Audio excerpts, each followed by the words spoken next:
Volvemos aquí a las mañanas informativas por UCI Noticias. Voy a invitar a los primeros a usar el hashtag que ya va a estar en pantalla en un minuto, si lo pone el señor director. Hashtag Fuerza Popular debería. Usted deje su opinión y su comentario a través de nuestra transmisión en vivo. Están en la mesa central ya con nosotros el ingeniero y doctor en Economía Gonzalo García Núñez, expresidente del Consejo Nacional de la Magistratura. Muchas gracias por su visita, doctor. Al contrario, placer por estar con ustedes.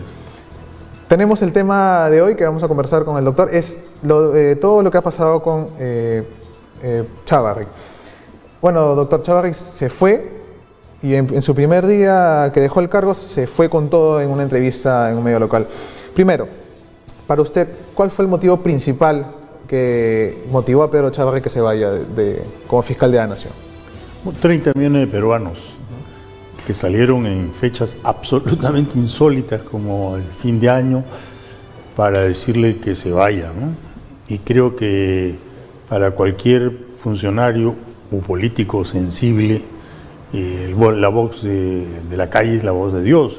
Creo que ahí sí ha sido sumamente importante la calle, ¿no? Okay. Y luego ha cometido una serie de desatinos, el último, el de hoy, publicado en varios medios, en que él ha estado presente en la violación del precinto que había colocado la Fiscalía en el piso del fiscal. Esto es doble crimen, porque por un lado, sin duda, la violación de un precinto es una materia de encubrimiento real, que es un crimen, y por otro lado, negar y luego ser sorprendido por las cámaras como estando presente allí, es evidentemente un agravamiento de esta situación. O sea que lo ha dejado en una posición sumamente difícil, y antes de que vayan a mayores, creo que él debería entregar su cargo de fiscal supremo y terminar con esta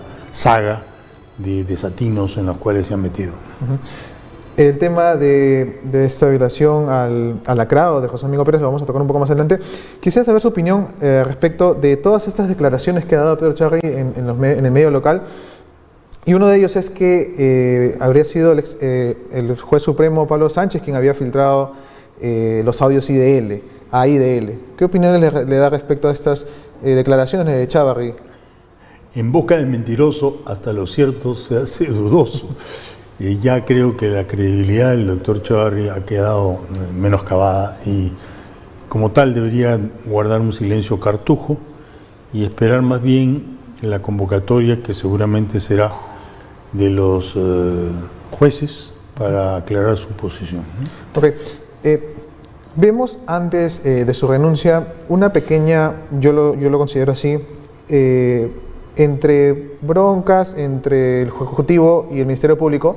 Lo llamo broncas porque siempre había unos tipos de roce, pero también hemos escuchado a Pedro Chávarri decir que sería los ministros y el mismo presidente Vizcarra quien estaría en el club de la construcción. ¿Esto podría ser cierto en su punto de vista? Bueno, ha tenido largos meses, si no años, porque él era fiscal especializado en asuntos de lo penal, para esclarecer si había este tipo de conexión. Y ya es un poco tarde, me parece, ¿no? ¿Le parece que ya no es el momento? Ya ocurrió, seguramente seguirán las investigaciones del Club de la Construcción y de otros delitos de funcionarios y en fin, todo lo que la Fiscalía tiene que hacer, pero sin la presencia de Pedro Gonzalo Chávarri, que ha demostrado no estar al nivel ni al alcance de una responsabilidad tan importante como la Fiscalía de la Nación. Entonces Chávarri debería irse como fiscal supremo para usted inmediatamente. En la tarde, sí. Sí. Ok. Ahora, hablemos un poco de esta ley del Ejecutivo que presenta al Congreso. ¿Usted cree que debería seguir? Si más no recuerdo, si no me falla la memoria, el presidente ayer dijo que tal vez no lo va a quitar.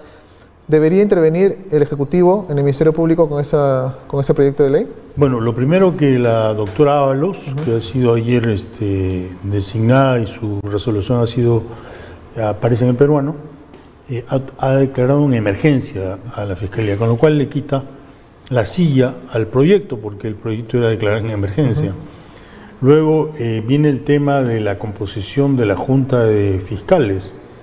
Ahí hay una situación sumamente contradictoria, porque 3 de los miembros de esa Junta están siendo comprendidos en procesos de investigación penal en la denominada banda de los cuellos blancos. En consecuencia, pedirle que ellos voten sobre lo que va a ser objeto de su investigación es sumamente contradictorio. Tendrán que inhibirse, en cuyo caso quedarán el doctor Sánchez, la doctora Ábalos, eventualmente algún otro, si es que existe causal, de manera que la elección no es muy compleja. El doctor Sánchez ha dicho ya públicamente que no va a participar. En consecuencia, se cae de Maduro que la doctora Ábalos es la que va a seguir en este proceso. Ahora, si quieren forzar una situación ahí, la verdad es que pudiera causar más mal que el bien que pudiera generar, ¿no? Porque esto se lleva un poco más a la malinterpretación.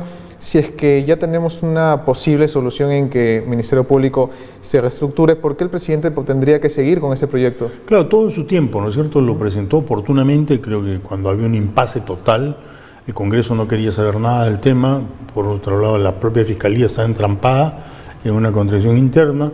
El jurado, la Junta Nacional de Justicia todavía no se ha implementado, entonces terreno de nadie podía resolver. Entonces creo que fue una iniciativa fuerte, firme, con implicancias de un debate potencial, obligando a las instituciones a funcionar y responder. Ahora yo creo que el contexto ha cambiado y que debería revisarse con cuidado esa propuesta para evitar cualquier desborde que la ponga al margen de la legalidad existente, ¿no? Ahora, Pedro Echeverri fue cuestionado desde que fue elegido fiscal de la Nación, pero muy aparte de eso, ¿cómo ve usted o cómo vio el papel del Ejecutivo referente al Ministerio Público en ese momento? Cuando intervenía, cuando daba opiniones al respecto de Pedro Echeverri, de su separación. ¿Usted cree que es correcto esto? Opiniones de las personas es parte del diálogo del tráfico político. Lo que pudiera eventualmente calificarse de intervención es cuando, por encima de la ley del organismo que es institucionalmente autónomo, se quiera modificar ciertas formas de relación o conducta de sus integrantes. Esto no ha sucedido en los hechos. Siempre se ha hablado de como una crítica política, pero en términos reales no ha habido este descuadre. Más bien, creo que hay que saludar el hecho de que con la doctora Ábalos, que es impecable, la verdad, fiscal antigua, respetada, se han comenzado a ver una posibilidad de un nuevo equilibrio que evite que estos conflictos desborden y sobre todo que hechos tan sustanciales como la suscripción de un acuerdo sobre el tema del lavajato se faciliten, no que se bloqueen, porque al final todo esto puede terminar favoreciendo al señor Alan García, que es el principal, evidentemente y probablemente inculpado en el tema del lavajato, el primero en ser identificado con pruebas, con copia de cheques, con copia de cartas, con depósitos, con Andorra, con Suiza, con fin.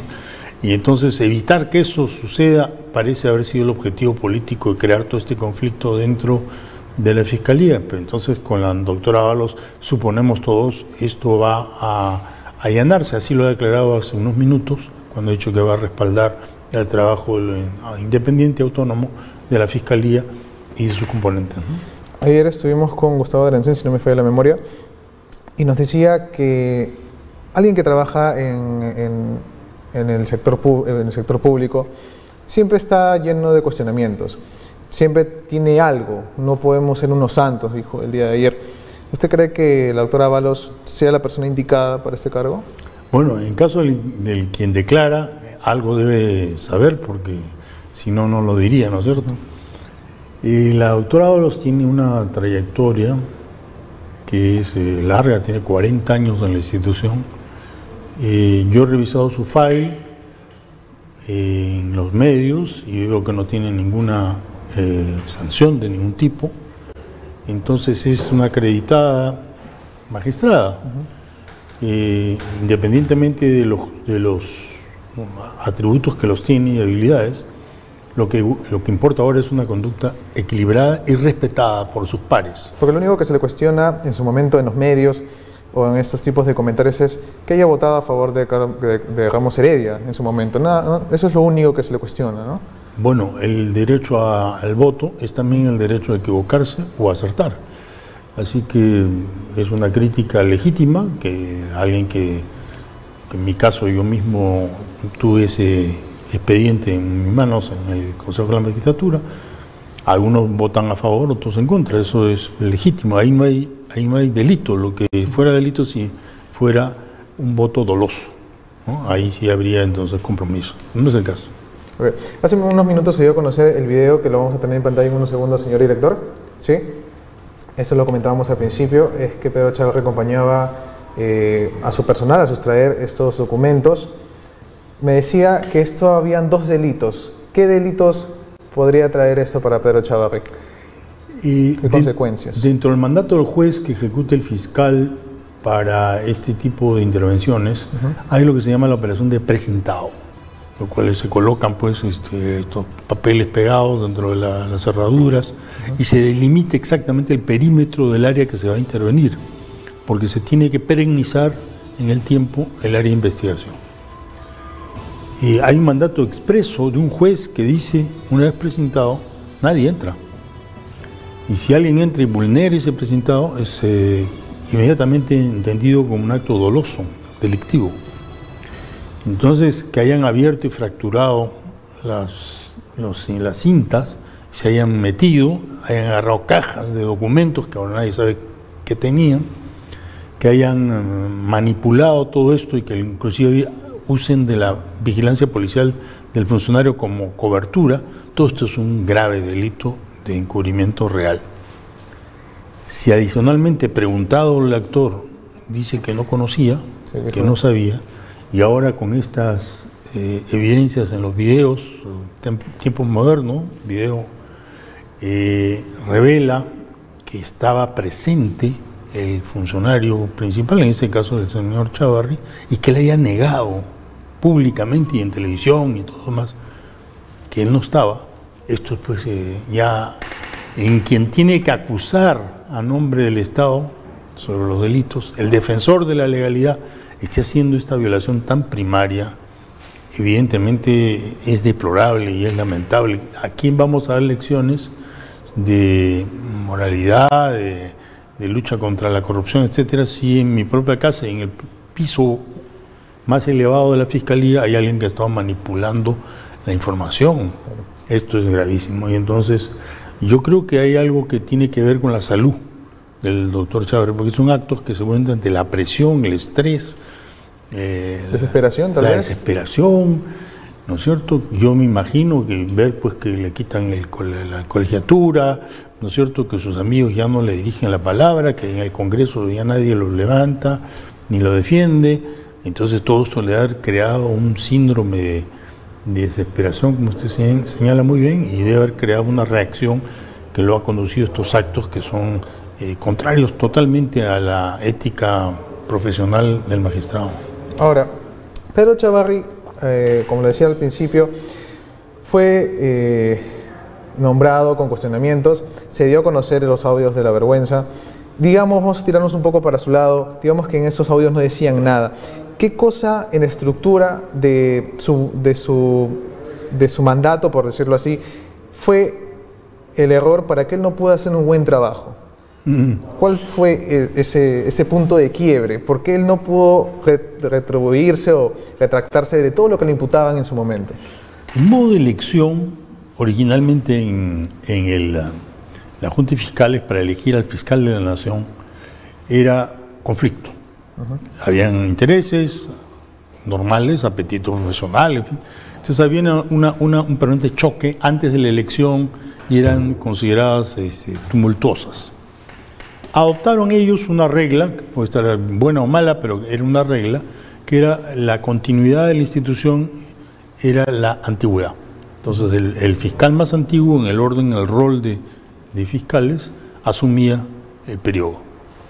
Y con esa regla evitaban el conflicto. Eso es una regla natural. Okay. Bien, de ese modo entró Chávarri.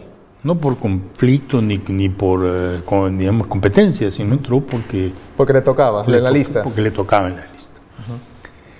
Yo creo que debieron examinar los primeros actos del doctor Chávarri para poder comprender después que no reunía las competencias profesionales para comandar una organización tan grande, tan difícil, tan centralizada como es la Fiscalía. consecuencia ha habido, digamos, un primer elemento defectivo. El puesto requería como 10 y el operador daba máximo 4. Entonces ese déficit fue creando y acumulando contradicciones.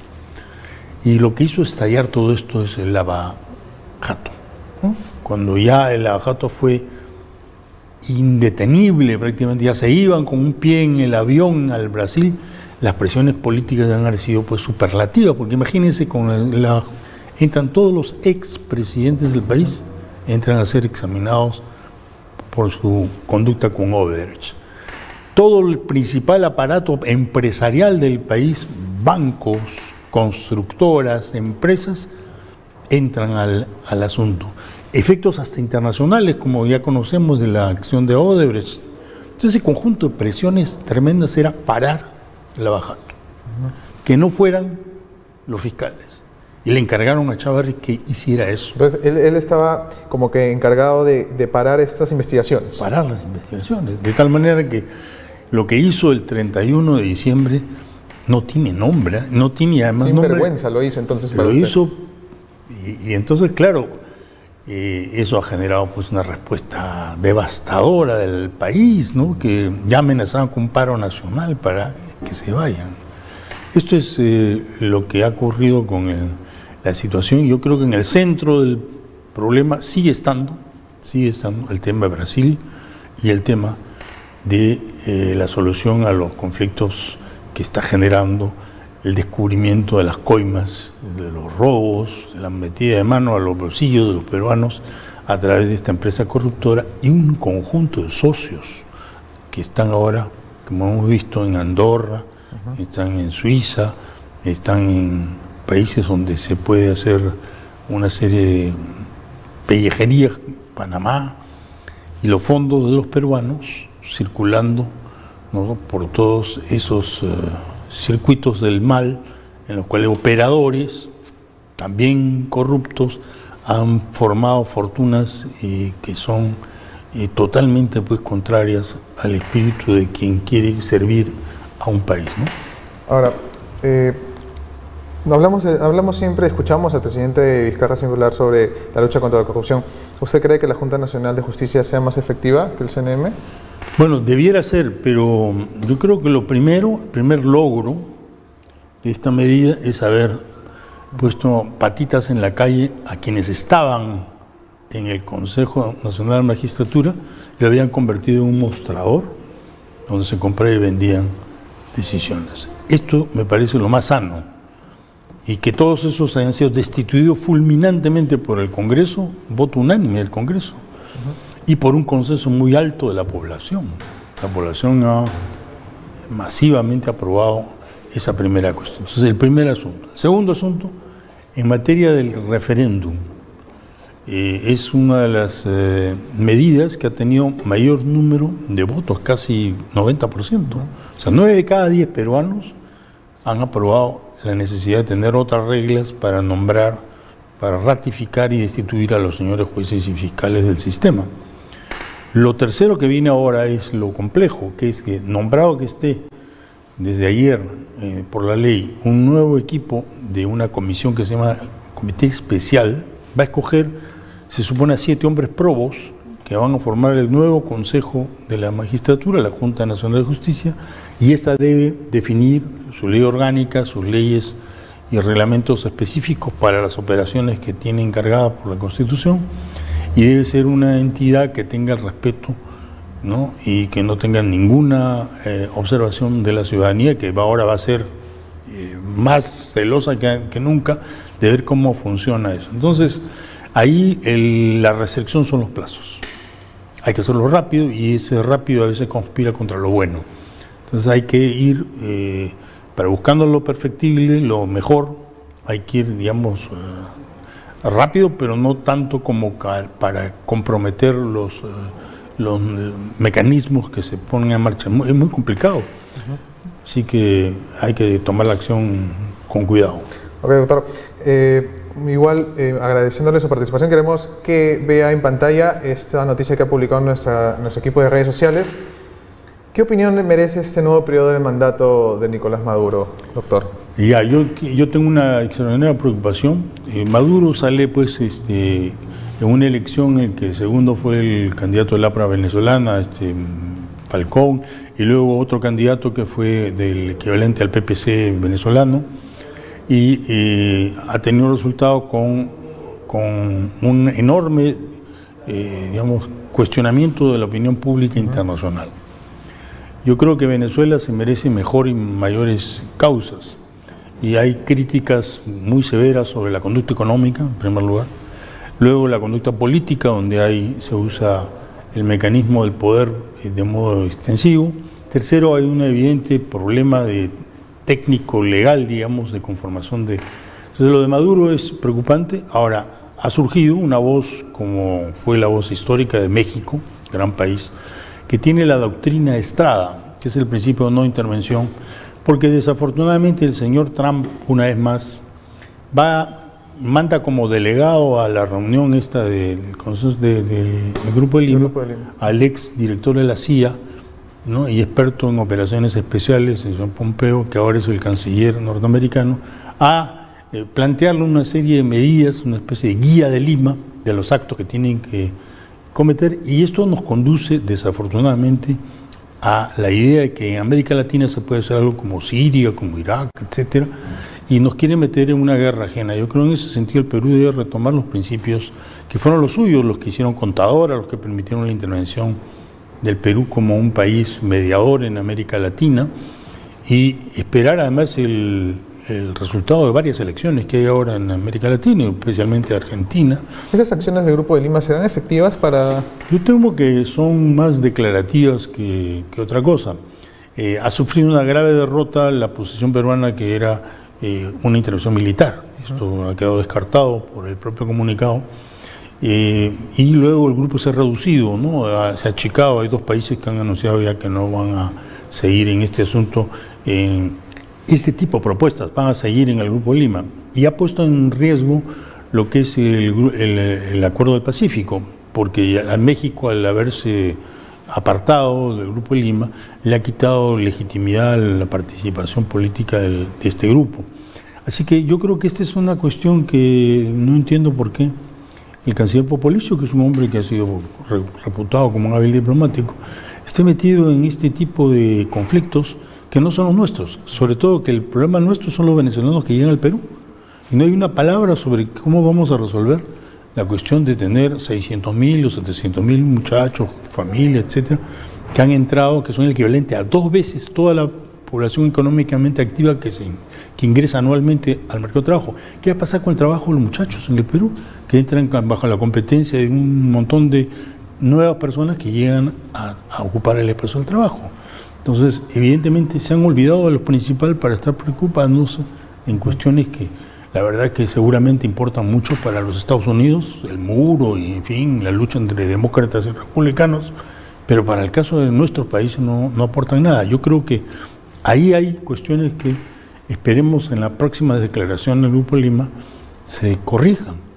¿Qué vamos a hacer con los millares de venezolanos que están repartidos ahora en toda América Latina? ¿Cuál es la respuesta del Grupo de Lima? Okay. Doctor, tenemos información de último minuto con nuestra reportera Trilce Reyes. Vamos a ir con ella. Trilce, ¿qué tal? ¿Cómo estás? Congresista, ¿considera pérdida fuerza popular luego de que estos 5 congresistas se hayan retirado? Nosotros esperamos que no se vayan más, pero porque creemos que todos los que quedamos en la bancada somos capaces y tenemos la convicción de defender valores y principios, los valores democráticos, principios y el honor.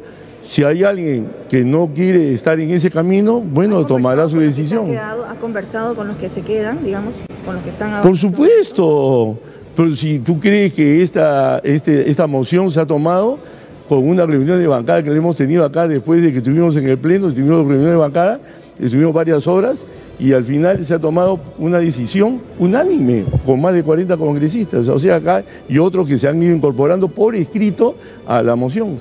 La moción de hoy no será retirada, la de censura, no, por los números no van a llegar tampoco. Mira, nosotros no estamos en cálculos políticos, nosotros vamos a seguir...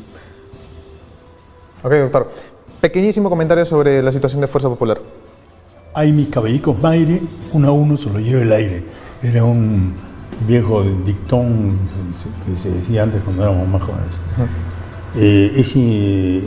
Todos los días va a haber desgrane. Este es un choclo que se va a quedar seco. Muchas gracias. Estuvo con nosotros en estudios el ingeniero y doctor en Economía Gonzalo García Núñez, expresidente del Consejo Nacional de la Magistratura. Gracias por su visita. Gracias. Vamos a un corte comercial y regresamos con Café para Dos con María Laura, que ya está aquí en estudios. Volvemos en un minuto.